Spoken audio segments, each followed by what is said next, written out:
الحمد لله وكفى وسلام على عباده الذين اصطفى لا سيما على سيد الرسل وخاتم الأنبياء وعلى آله وصحبه ومن بهديه مهتدى. أما بعد، فأعوذ بالله من الشيطان الرجيم. وما كان لبشر أن يكلمه الله إلا وحيا أو من وراء حجاب أو يرسل رسولا فيوحي بإذنه ما يشاء إنه علي حكيم. بسم الله الرحمن الرحيم. باب قول الله تعالى: ونضع الموازين القسط ليوم القيامة وأن أعمال بني آدم وقولهم يوزن. وقال مجاهد: القسطاس العدل بالرومية، ويقال القسط مصدر المقسط وهو العادل، وأما القاسط فهو الجائر. وبالسند المتصل قال الإمام الهمام أمير المؤمنين في الحديث محمد بن إسماعيل بن إبراهيم بن مغيرة الجعفي البخاري رضي الله تعالى عنه: حدثنا أحمد بن أشقاب قال حدثنا محمد بن فضيل عن عمارة بن القعقاع عن أبي زرعة عن أبي هريرة رضي الله تعالى عنه قال: قال النبي صلى الله عليه وسلم: كلمتان حبيبتان إلى الرحمن خفيفتان على اللسان ثقيلتان في الميزان سبحان الله وبحمده سبحان الله العظيم. حضرات علماء کرام، میں انتہائی شکر گزار ہوں جانشین شیخ القرآن حضرت مولانا اشرف علی صاحب دامت برکاتہم کا کہ انہوں نے ماضی کی طرح ایک بار پھر نظر شفقت کے ساتھ مجھے دارالعلوم تعلیم القرآن میں حاضر ہونے کے لیے دعوت دی اور آپ کے ساتھ اس مبارک مجلس میں بیٹھنے اور کچھ بات کرنے کی سعادت نصیب فرمائی۔ امام بخاری نے صحیح بخاری کا آغاز کتاب الوحی سے کیا ہے، اور پہلا باب کیف کان بدء الوحی الی رسول اللہ صلی اللہ علیہ وسلم تنبیہ ہے اس بات پر کہ تشکیل حیات انسانی کا مدار وحی پر ہے، لیکن حدیث باب میں پہلی حدیث جو وہ لائے ہیں حضرت عمر رضی اللہ تعالیٰ عنہ سے روایت کرتے ہیں کہ رسول اللہ صلی اللہ علیہ وسلم نے فرمایا: انما الاعمال بالنیات وانما لامرئ ما نوى فمن كانت هجرته الى الله ورسوله فهجرته الى الله ورسوله ومن كانت هجرته الى دنيا يصيبها او الى امرأة ينكحها۔ اب نیت یہ عمل ہے قلب کا، ایک طالب علم کی حیثیت سے اگر میں اخلاص کی تعریف کروں تو اخلاص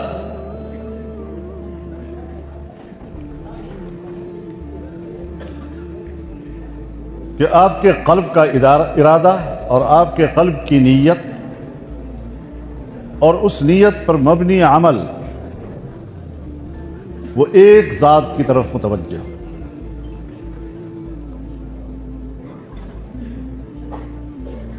تو قلب کا عمل اور اس عمل کی تفصیل جب اس میں ہم اللہ کی ذات کی طرف متوجہ ہوں گے اور اس کی رضا مقصود ہوگی تو کتاب کا آغاز جیسے انہوں نے توحید سے کر دیا ہے، تاہم بعض شارحین کی رائے یہ ہے کہ کتاب الوحی یہ بمنزلہ مقدمہ کے ہے، اور جب مقدمہ مکمل ہوا تو آغاز کتاب الایمان سے کیا، اور ایمان بھی عمل ہے قلب کا۔ زبان تو قلب کے ارادے کے اظہار کا نام ہے، تو آغاز بھی کتاب الایمان سے، اور کتاب کا اختتام وہ بھی کتاب التوحید۔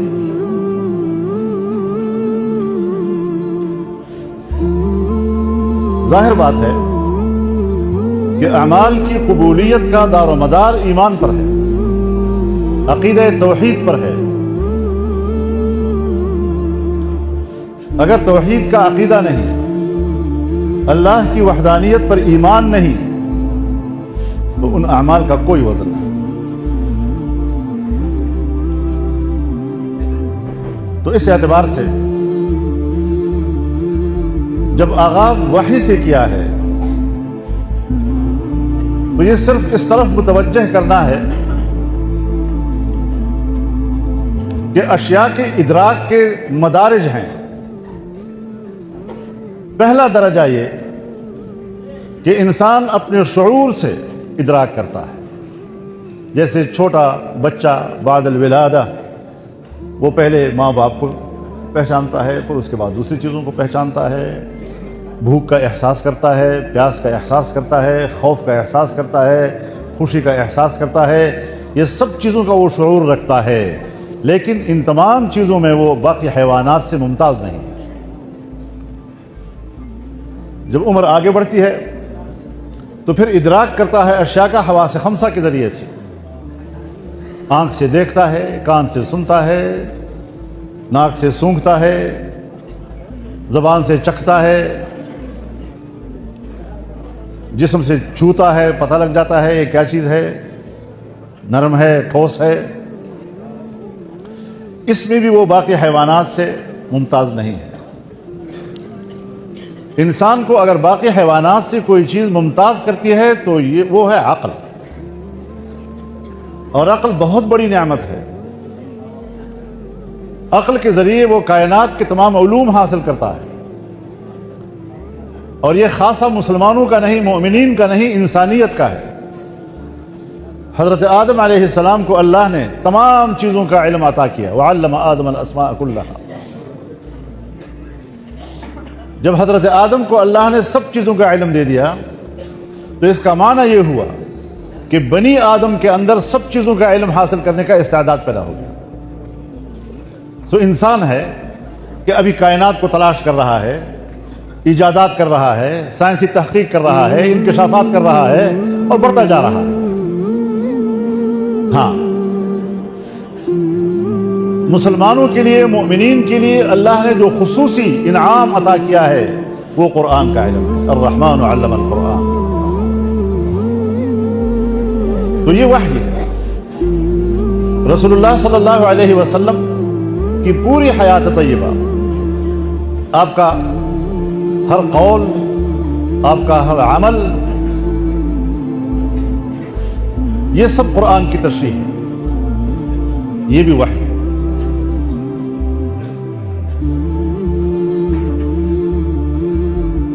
وحی کا علم اللہ نے اس لیے عطا کیا کہ عقل اگرچہ بہت بڑی نعمت ہے، دنیا کی کوئی نعمت اس عقل کا مقابلہ نہیں کر سکتی، لیکن رہنمائی کے لیے کافی نہیں ہے۔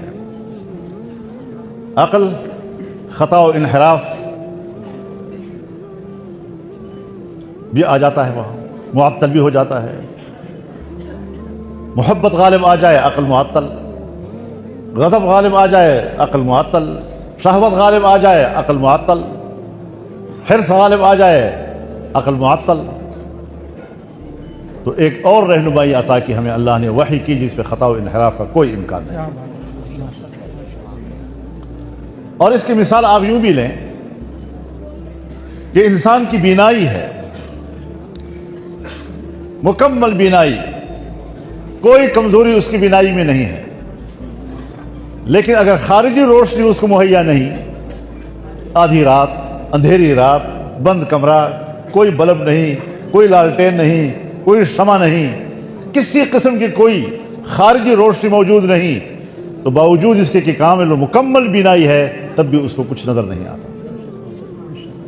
اسی طریقے سے اگر عقل کو وحی کی رہنمائی حاصل نہ ہو تو عقل اندھیروں میں چلا جاتا ہے، عقل پھسل جاتی ہے۔ تو کتنا بڑا احسان ہے کہ اللہ نے انسانیت کی رہنمائی کے لیے اور مسلمانوں کی رہنمائی کے لیے قرآن اتارا، انبیاء اتارے، وحی اتاری، اور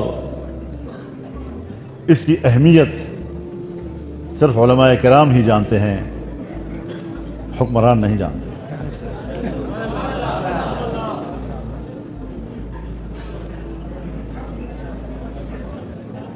پوری دنیا کی حکمرانی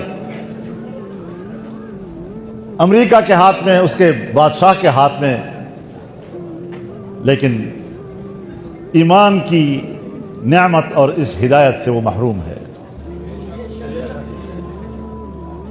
اور ایک فقیر و غریب آدمی جس کو صبح و شام کھانے پینے کا انتظام بھی نہیں، گھر بھی نہیں، لیکن ایمان کی نعمت کی دولت سے اللہ نے اس کو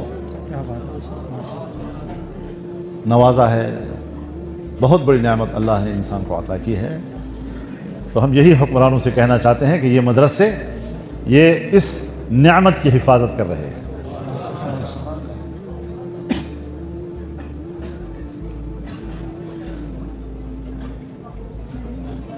تو میرے محترم دوستو،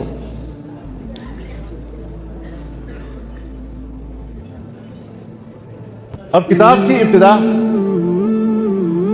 انما الاعمال بالنیات، تو یہ ساری 2 جلدوں کی کتاب یہ اب اعمال کا لائحہ عمل ہے، پوری دنیوی زندگی کا لائحہ عمل ہے۔ اور آخر میں پھر جا کر کہا کتاب التوحید والرد علی الجہمیہ۔ کتاب الایمان میں ایمانیات کا ایجابی پہلو ہے، اور کتاب التوحید والرد علی الجہمیہ اس میں اس کا منفی پہلو ہے۔ ابتدا میں بیان یہ ہے کہ آپ کے اندر یہ عقیدہ ہو، یہ عقیدہ ہو، یہ عقیدہ ہو تو آپ مومن ہیں، اور آخر میں یہ بتاتے ہیں کہ اگر آپ کے اندر عقیدے میں یہ فساد آ گیا، یہ فساد آ گیا، یہ فساد آ گیا، آپ کا ایمان جاتا رہے گا۔ اب ظاہر ہے کہ دنیا جو ہے یہ عمل کی جگہ ہے، ولا حساب، اور آخرت حساب کی جگہ ہے، ولا عمل۔ تو زندگی کے تمام اعمال بتانے کے بعد اب امام بخاری فرماتے ہیں کہ یہ اس کا حساب کتاب جو ہوگا، وَنَضَعُ الْمَوَازِينَ الْقِسْطَ لِيَوْمِ الْقِيَامَةِ، ہم رکھیں گے ترازو عدل کے قیامت کے روز۔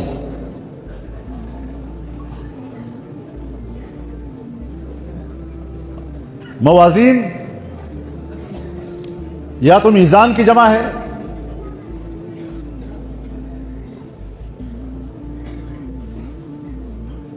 اب بہت سے ترازو ہیں یا ایک ترازو ہے۔ موازین کا جمع کا صیغہ تو اشارہ کرتا ہے کہ ترازو متعدد ہیں، باعتبار اشخاص کے، باعتبار اعمال کے، باعتبار اقوال کے تعدد ہے اس میں۔ لیکن بعض روایات سے یہ بھی ظاہر ہوتا ہے کہ ترازو ایک ہے، اتنا بڑا ہے کہ ساری کائنات اس میں سما سکتی ہے۔ تو پھر یہاں پر جمع کا صیغہ تفخیم کے لیے، جیسے وَكَذَّبَتْ قَوْمُ نُوحٍ الْمُرْسَلِينَ، اب پیغمبر تو ایک نوح تھا، لیکن قوم نے مرسلین کو جھٹلایا، تو حضرت نوح کو مرسلین کی صفت سے یاد کیا۔ یہ جمع کا صیغہ تفخیم کے لیے ہے، تو یہاں پر بھی موازین تفخیم کے لیے ہو جائے گا۔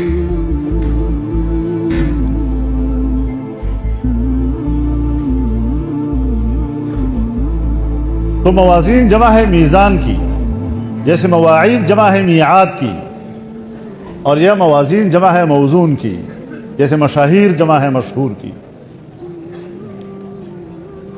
وَأَمَّا مَنْ ثَقُلَتْ مَوَازِينُهُ فَهُوَ فِي عِيشَةٍ رَاضِيَةٍ وَأَمَّا مَنْ خَفَّتْ مَوَازِينُهُ فَأُمُّهُ هَاوِيَةٌ۔ ولا تخسر المیزان اے لا تنقص الموزون.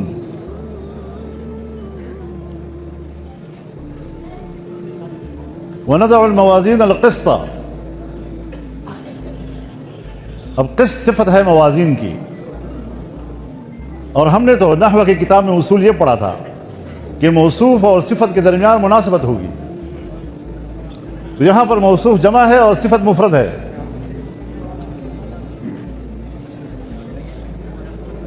تو ہم مضاف مقدر نکالیں گے.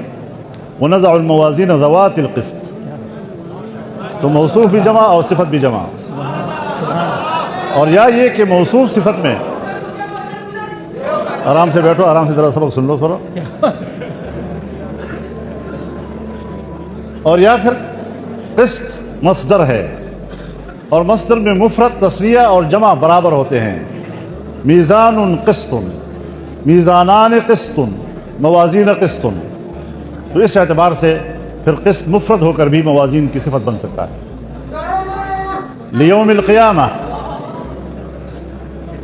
قیامت کے روز. یا تو لام زائد ہے، وَنَضَعُ الْمَوَازِينَ الْقِسْطَ يَوْمَ الْقِيَامَةِ. یا لام تعلیل کے لیے ہے، وَنَضَعُ الْمَوَازِينَ الْقِسْطَ لِحِسَابِ يَوْمِ الْقِيَامَةِ. یا لام توقیت کے لیے ہے، وَنَضَعُ الْمَوَازِينَ الْقِسْطَ لِوَقْتِ يَوْمِ الْقِيَامَةِ. تو اس اعتبار سے عبارت صحیح ہو جاتی ہے وَنَضَعُ الْمَوَازِينَ الْقِسْطَ لِيَوْمِ الْقِيَامَةِ وَأَنَّ أَعْمَالَ بَنِي آدَمَ وَقَوْلَهُمْ يُوزَنُ. اب یہ قول ہے امام بخاری کا. امام بخاری اس قول سے معتزلہ پر رد کرنا چاہتے ہیں، کیونکہ ان کا عقیدہ یہ ہے کہ اقوال و اعمال یہ اعراض ہیں. والاعراض لا توزن، اعراض کا وزن نہیں ہوا کرتا. تو آج تو بدیہی طور پر دنیا جہان کے اعراض تولے جا رہے ہیں. بخار تولا جا رہا ہے، گرمی تولی جا رہی ہے، سردی تولی جا رہی ہے، رفتار تولی جا رہی ہے. یہ سب اعراض ہیں. تو معتزلہ کا عقیدہ بداہتاً باطل ہے، لیکن امام صاحب نے اسی وقت عنوان قائم کر دیا وَأَنَّ أَعْمَالَ بَنِي آدَمَ وَقَوْلَهُمْ يُوزَنُ.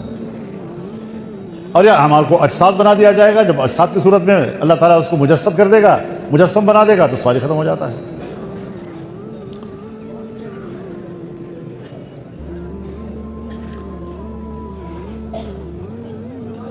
اب اس باب کے تحت امام بخاری جو حدیث لا رہے ہیں، حدیث باب، حضرت ابو ہریرہ رضی اللہ تعالیٰ عنہ سے روایت ہے، جناب رسول اللہ صلی اللہ علیہ وسلم نے فرمایا کلمتان، بمعنی کلامان. اور کلام کی تعبیر کلمہ سے ہوتی ہے.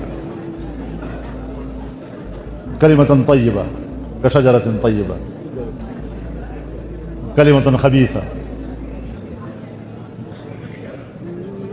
جیسے عرب لوگ بھی آج کل جب مقرر کو بلاتے ہیں، الان الشیخ الفلان الفلان یلقی علیکم کلمتہ، تو کلمہ سے مراد تقریر ہے، پوری بیان ہے پورا. تو کلمتان خفیفتان علی اللسان. اور خود کلمہ نہیں، بلکہ ان کلمات کا قائل جب ان کو پڑھے گا تو خفیفتان علی اللسان، زبان پر ہلکے. ثقیلتان فی المیزان، میزان میں بھاری. مناسبت ہے ترجمۃ الباب کے ساتھ. ثقیلتان فی المیزان، میزان میں بھاری ہیں. سبحان اللہ و بحمدہ سبحان اللہ العظیم، دو کلمے ہیں. اور جو آدمی پڑھ لیتا ہے تمام اعمال پر غالب آ جاتے ہیں. وزن میں اتنے بھاری ہیں. تو اگر دن میں 100 دفعہ آپ پڑھ لیا کریں تو اس کو وظیفہ بنا لو.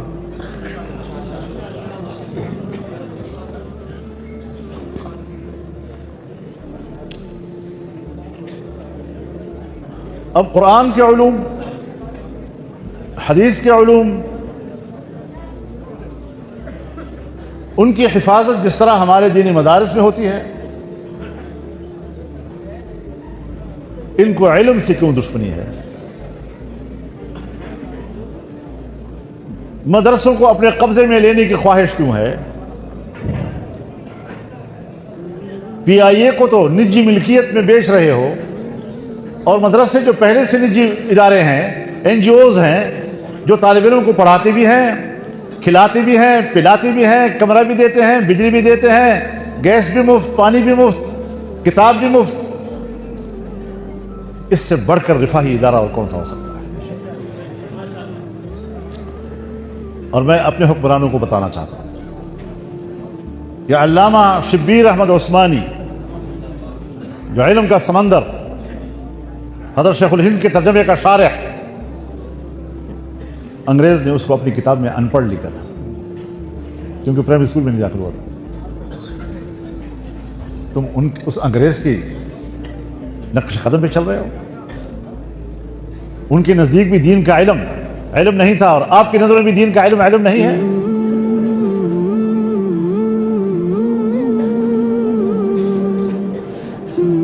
تو یہ ایک جدوجہد ہے، اس راستے میں ہم نے استقامت دکھانی ہے،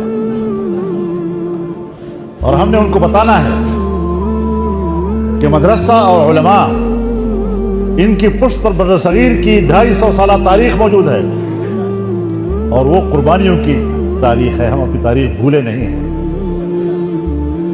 اور ہمیں آزماؤ بھی نہیں، ورنہ ہم تمہارے لیے ان سے بڑھ کر آزمائش بن جائیں گے۔ تو مسئلہ آپ کے لیے مشکل ہوگا، ہمارے لیے کوئی مشکل نہیں ہے۔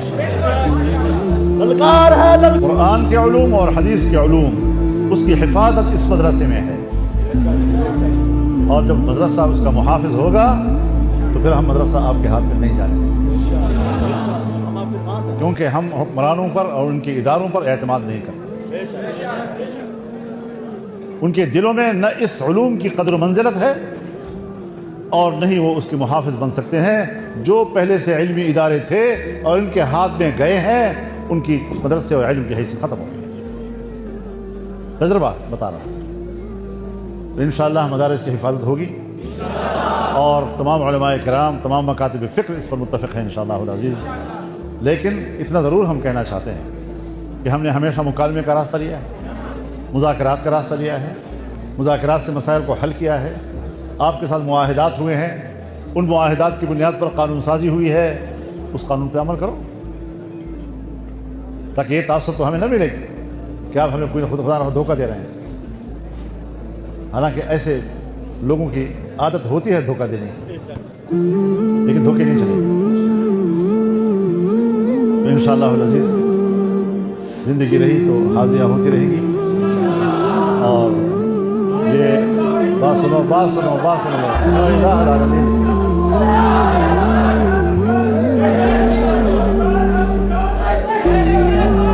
بھائی بات سنو، اگر اتنے نعرے لگانے کی بجائے آپ کچھ عملی کام کر رہے ہوتے تو پنجاب میں آپ کے علاوہ اور کوئی نہیں جیت سکتا تھا۔